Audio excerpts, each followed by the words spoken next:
Hey everyone, welcome back to my channel. So student, on today's episode we will shed some lights on smooth muscles. हमने अपने previous video में skeletal muscles को detail से जाना था. इस video में हम स्मूथ मसल्स के बारे में समझेंगे. So let's begin the video.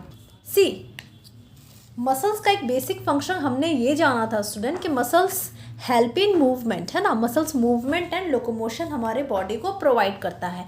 और मूवमेंट हम एक्चुअल में कहते हैं उसे स्टूडेंट अगर हमारा मसल्स का कॉन्ट्रैक्शन हो रहा है और रिलैक्सेशन हो रहा है, मतलब अगर हमारा मसल्स कॉन्ट्रैक्ट हो रहा है और रिलैक्स हो रहा है तो हमने इसे दे दिया कि भैया this is what we call movement. Okay, see जैसे हमारा है ये, ठीक है, ये कॉन्ट्रैक्ट हो गया, रिलैक्स हो गया, कॉन्ट्रैक्ट हो गया, रिलैक्स हो गया. जैसे हमारा हार्ट बीट है, हार्ट पंप करता है ना, वो कॉन्ट्रैक्ट होता है, रिलैक्स होता है. तो यही contraction and relaxation of muscles को हम कहते हैं मूवमेंट. ठीक है, ये होता है कॉन्ट्रैक्टाइल प्रोटीन के हेल्प से, कॉन्ट्रैक्टाइल प्रोटीन के प्रेजेंस से ये रिलैक्सेशन एंड कॉन्ट्रैक्शन होता है. और मेजरली उसमें actin and myosin filament present होते हैं. ठीक है, तो यही एक्टिन एंड मायोसिन फिलामेंट के प्रेजेंस से स्मूथ मसल्स का कॉन्ट्रैक्शन होता है, मतलब कॉन्ट्रैक्टाइल प्रोटीन के प्रेजेंस से मस्कुलर टिश्यू का कॉन्ट्रैक्शन होता है. ठीक है, अब वो चाहे आपका स्केलेटल मसल्स हो या आपका कार्डियक मसल्स हो या स्मूथ मसल्स हो. तो ये हो गई हमारा स्टूडेंट मसल्स का एक बेसिक फंक्शन हमने जान ली. ठीक है, तो क्वेश्चन अराइज होता है कि हम स्मूथ मसल्स कहते किसको हैं. तो देखो स्टूडेंट, इसी एक्टिन एंड मायोसिन फिलामेंट का अरेंजमेंट अगर पैरेलली हो जाए तो हमने कह दिया, see as you can see in the picture, ये एक्टिन फिलामेंट है, ये मायोसिन फिलामेंट है. मायोसिन फिलामेंट जो होते हैं स्टूडेंट वो डार्क होते हैं, थिक होते हैं, चौड़े होते हैं. लेकिन एक्टिन फिलामेंट जो है वो लाइट कलर के होते हैं और थिन होते हैं. सी एक्टिन लाइट एंड थिन. ठीक है, इसी एक्टिन एंड मायोसिन फिलामेंट का अरेंजमेंट अगर पैरेलली हो तो हम उसे कहते हैं सैरकोमर.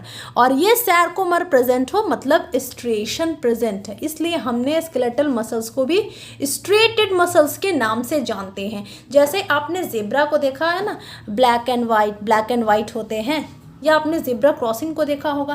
तो ये एक पर्टिकुलर पैटर्न बना दे रहा है स्टूडेंट, एक स्ट्रिप्स जैसा बना दे रहा है, स्ट्रिप्स जैसा बना रहा है ना. इसलिए स्केलेटल मसल्स में सैरकोमर प्रेजेंट है, मतलब स्ट्रेशन प्रेजेंट है, इसलिए हम उससे स्ट्रेटेड मसल्स कहते थे. लेकिन स्मूथ मसल्स में सीन बिल्कुल अपोजिट है स्टूडेंट.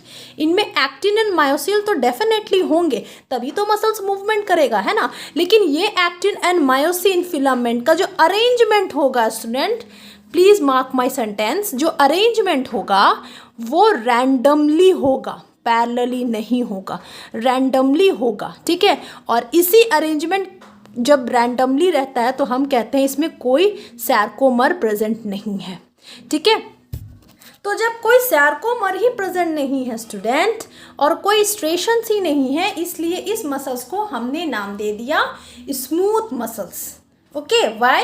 बिकॉज इसमें कोई सैरकोमर प्रेजेंट नहीं है, मतलब एक्टिन एंड मायोसिन फिलामेंट की जो अरेंजमेंट है वो पैरेलली नहीं है भाई साहब, वो तो रैंडमली है, कहीं पर भी प्रेजेंट है, इधर है, इधर है, इधर है. ठीक है, तो कोई पैटर्न नहीं बना रहा है कोई, इसलिए इसे हम स्मूथ मसल्स कहते हैं. सी स्मूथ मसल्स को हम अनस्ट्रेटेड मसल्स भी कह सकते हैं, ऑफ कोर्स, क्योंकि कोई स्ट्रेशंस प्रेजेंट नहीं है, इसीलिए हम इसे अनस्ट्रेटेड मसल्स भी कह सकते हैं. और हम इसे इनवॉलेंट्री मसल्स भी कह सकते हैं, बिकॉज इनकी जो मूवमेंट होगी स्टूडेंट, जो स्मूथ मसल्स के थ्रू जो मूवमेंट होती है उसे हम कंट्रोल नहीं कर सकते हैं. That do not move according A/C, इसे मैं शॉर्ट फॉर्म में अकॉर्डिंग बोलती हूँ. Do not move according to our wish और आवर विल. जैसे हार्ट बीट का मूवमेंट होता है ना, वो भी इनवॉलेंट्री मूवमेंट हो गया, वो हमारे अकॉर्डिंग हम जब चाहें हार्ट बीट स्टॉप हो जाए, जब चाहें वो स्टार्ट हो जाए, ये पॉसिबल नहीं है. ठीक है, हमने फूड लिया, फूड का इंटेक फूड पाइप में गया, फूड पाइप से वो स्टमक में गया, स्टमक से वो इंटेस्टाइन में गया, तो ये जो मूवमेंट हो रही है ये हम कंट्रोल नहीं कर सकते हैं. ठीक है, तो हम इसे कहते हैं इनवॉलेंट्री मूवमेंट. स्मूथ मसल्स जो होता है स्टूडेंट वो इनवॉलेंट्री मसल्स ही होते हैं, मतलब ये इनकी मूवमेंट हम कंट्रोल नहीं कर सकते हैं, because it is controlled by autonomous nervous system. Autonomous nervous system इसे कंट्रोल करता है, इसलिए हम इसे कंट्रोल नहीं कर सकते हैं. हम इसे स्टूडेंट वैसिरल मसल्स भी कहते हैं. क्यों?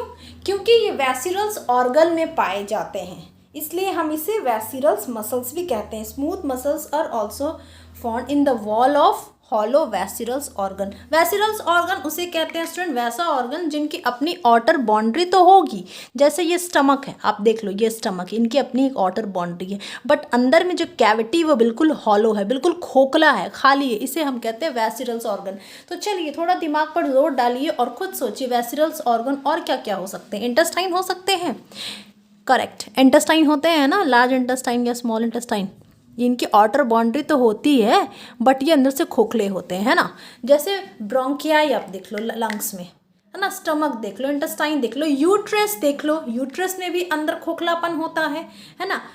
हमारी जो आइज़ है स्टूडेंट, आइज़ का जो कलरफुल पोर्शन है जिसे हम इरिस कहते हैं, उसमें भी वो भी समझो एक वेसिरल्स ऑर्गन है। सी वेसिरल्स ऑर्गन, ये जो इरीज हम जिसे बोलते हैं, ये colourful portion blue colour, iris of eyes. तो इससे हमें ये समझ में आया कि स्मूथ मसल्स को हम वेसिरल्स मसल्स भी कह सकते हैं क्योंकि ये वेसिरल्स ऑर्गन में पाए जाते हैं, है ना। तो ऑकरेंस ऑटोमेटिकली ड्राइव हो गया कि स्टमक में पाए जाते हैं, इंटेस्टाइन में, यूट्रस में, ब्लड वेसल्स में, आर्टरीज वेन्स में, ब्रोंकियाई में, इरीज ऑफ आइज में। आई होप चीज़ें क्लियर हो रही होंगी। मतलब wall of hollow internal organ आप ऐसे बोल सकते हैं। तो चलिए इनके स्ट्रक्चर्स के बारे में जाने। See structure, muscles occur as bundle और स्पिंडल शेप और फाइबर्स। सीखो, स्केलेटल मसल्स में हमने जाना था कि वो लॉन्ग होते हैं, सिलेंड्रिकल होते हैं, है ना। लेकिन स्मूथ मसल्स क्या होते हैं स्टूडेंट, ये स्पिंडल शेप के होते हैं, मतलब टैपरिंग एंड होगी इनकी। स्पिंडल शेप मतलब आप ये समझ लो स्टूडेंट, ये जो आप देख रहे हो, मैं फ्रेश बना देती हूँ, ये है ना, इनके बोथ साइड जो होते हैं स्टूडेंट, बोथ एंड जो होते हैं, not side sorry, both and जो होते हैं वो पॉइंटेड होना चाहिए और बीच का पोर्शन चौड़ा होना चाहिए, इसमें थिकनेस होना चाहिए, चौड़ाई होनी चाहिए। तो हमने इसे कह दिया टैपर्ड सेल, है ना, टैपरिंग होना चाहिए, ठीक। स्पिंडल शेप भी उसे कहते हैं। See wide in middle, wide में मिडिल है, चौड़ा है ना, and tapered at both end, ठीक है, इसे कहते हैं स्मूथ मसल्स फाइबर और सेंटर में न्यूक्लियस है, as you can see here, okay. और ये जो ब्लू देख रहे हो ना, पर्पल कलर का, ये स्ट्रेशन है जो रैंडमली, सॉरी नॉट स्ट्रेशन, ये एक्टिन एंड मायोसिन फिलामेंट है जो रैंडमली अरेंज है, कोई पैटर्न नहीं फॉर्म कर रही है, ओके। इनके जो न्यूक्लियस होते हैं स्टूडेंट, वो एक ही न्यूक्लियस इनके पास है, इसलिए हम इसे यूनी न्यूक्लिएटेड भी कहते हैं, ठीक है। और न्यूक्लियस लोकेटेड होंगे, बिल्कुल सेंटर में लोकेटेड होंगे, ठीक है। स्केलेटल मसल्स में हमने जाना था कि न्यूक्लियस पेरिफेरी में लोकेटेड थे, बिल्कुल एज में लोकेटेड थे। सी ये आपका स्केलेटल मसल्स का था ना, बिल्कुल यहाँ पर लोकेटेड थे, है ना, ऐसे थे। लेकिन स्मूथ मसल्स में सेंटर में लोकेटेड होंगे। कहाँ होंगे न्यूक्लियस, कहाँ होंगे, ऑफ कोर्स भाई साहब साइटोप्लाज्म में, तो ये साइटोप्लाज्म में होंगे ना, हमने अपने सेल चैप्टर में स्टडी किया था। तो मसल्स फाइबर के जो स्मूथ मसल्स के न्यूक्लियस है ये भी साइटोप्लाज्म में होंगे। लेकिन स्टूडेंट मसल्स फाइबर के साइटोप्लाज्म को हम कहते हैं सर्कोप्लाज्म, ओके। और इसमें माइटोकॉन्ड्रिया भी प्रेजेंट होते हैं। देखो अगर बात की जाए कार्डियक मसल्स की या स्केलेटल मसल्स की या स्मूथ मसल्स की, तो सबसे ज़्यादा माइटोकॉन्ड्रिया प्रेजेंट होंगे स्टूडेंट कार्डियक मसल्स में, क्योंकि कार्डियक मसल्स हार्ट के वॉल में पाया जाता है ना। हार्ट भी एक वेसिरल्स ऑर्गन है स्टूडेंट, लेकिन उसमें सिर्फ कार्डियक मसल्स पाए जाएंगी। तो हार्ट को सबसे ज़्यादा फंक्शन चाहिए भाई, सबसे ज़्यादा एनर्जी चाहिए। माइटोकॉन्ड्रिया का फंक्शन क्या है, एनर्जी प्रोवाइड करना, है ना। तो जिस भी सेल को ज़्यादा एनर्जी चाहिए तो उसमें नंबर ऑफ माइटोकॉन्ड्रिया ज़्यादा होते हैं, ठीक है। तो माइटोकॉन्ड्रिया सबसे कम होंगे स्टूडेंट स्मूथ मसल्स में और सबसे ज़्यादा होंगे कार्डियक मसल्स में। उसके बाद सेकंड पर आता है हमारा स्केलेटल मसल्स और सबसे लीस्ट होंगे, मतलब इन तीनों को अगर कंपेयर किया जाए तो सबसे कम माइटोकॉन्ड्रिया पाए जाएंगे स्ट्रेटेड मसल्स में। See each muscle is enclose in plasma membrane, जिसे हम कहते हैं सर्कोलेमा।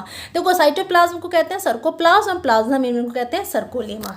सी मायोफिब्रिल्स या मसल फिब्रिल या सर्कोस्टाइल, ये रन होता है longitudinally throughout the cells. देखो मायोफिब्रिल्स आप बोल दो स्टूडेंट, या आप उसे मसल्स फाइबर बोलो या सर्कोस्टाइल बोलो, ये लॉन्गिट्यूडनली रन होता है थ्रू आउट द सेल। लेकिन स्केलेटल मसल्स में क्या था, वो पैरेलली रन होता था। देखो ये हालांकि पिक्चर डायग्राम है स्केलेटल मसल्स का, लेकिन मैं आपको मायोफिब्रिल समझा रही हूँ। सी मायोफिब्रिल्स तो पूरे मसल्स में ही प्रेजेंट है ना, मस्कुलर टिश्यू में ये है, ठीक है। इसके अंदर जो होता है ये मायोफाइबर्स है, ये मसल्स फाइबर है, इसके अंदर मायोफाइबर्स प्रेजेंट रहेंगे। मायोफाइबर्स के अंदर पतले पतले बहुत सारे ऐसे लॉन्ग रॉड जैसे शेप निकलेंगे, इसे हम कहते हैं मायोफिब्रिल। और इससे अगर मैं जूम करके देखूं तो इसी मायोफिब्रिल के अंदर student actin and myosin filament का अरेंजमेंट होता है। अगर वो पैरेलली अरेंज हो जाए तो मतलब सर्कोमर है, मतलब स्ट्रेशंस है, तो वो हो जाएंगे हमारे स्केलेटल मसल्स। अगर वो रैंडमली अरेंज है तो मतलब कोई सर्कोमर से नहीं है, मतलब वो स्मूथ मसल्स है। Again here you can see in the picture, ये आप सेल देख रहे हो है ना, टैपरिंग एंड है ना, ये न्यूक्लियस सेंटर में है और ये थिन एंड थिक फिलामेंट है, ये जो आप देख रहे हो, ठीक है। और मैंने क्या बोला कि स्मूथ मसल्स सेल को कंट्रोल करता है ANS, मतलब ऑटोनॉमिक नर्वस सिस्टम। तो ये जो पतली सी स्ट्रिप्स आप देख रहे हो ये ऑटोनॉमिक न्यूरॉन से इस पर अटैच है, इसके थ्रू सिग्नल प्रोवाइड होता है, ठीक है। और ये हमारे कंट्रोल में नहीं है। आई होप चीज़ें क्लियर हो रही होंगी। So moving towards the function of smooth muscles. See smooth muscles के फंक्शन क्या होते हैं student? It allows cell to contract muscles much stronger than those of striated या स्केलेटल मसल्स। देखो हमने स्केलेटल मसल्स में ये जाना था स्टूडेंट, एक शॉर्ट आपको समरी बता दूं। स्केलेटल मसल्स में हमने ये जाना था कि उसमें कॉन्ट्रैक्शन एंड रिलैक्सेशन बहुत फास्ट होती थी, बहुत स्पीड पे होती थी ना, रेट ऑफ कॉन्ट्रैक्शन बहुत हाई था।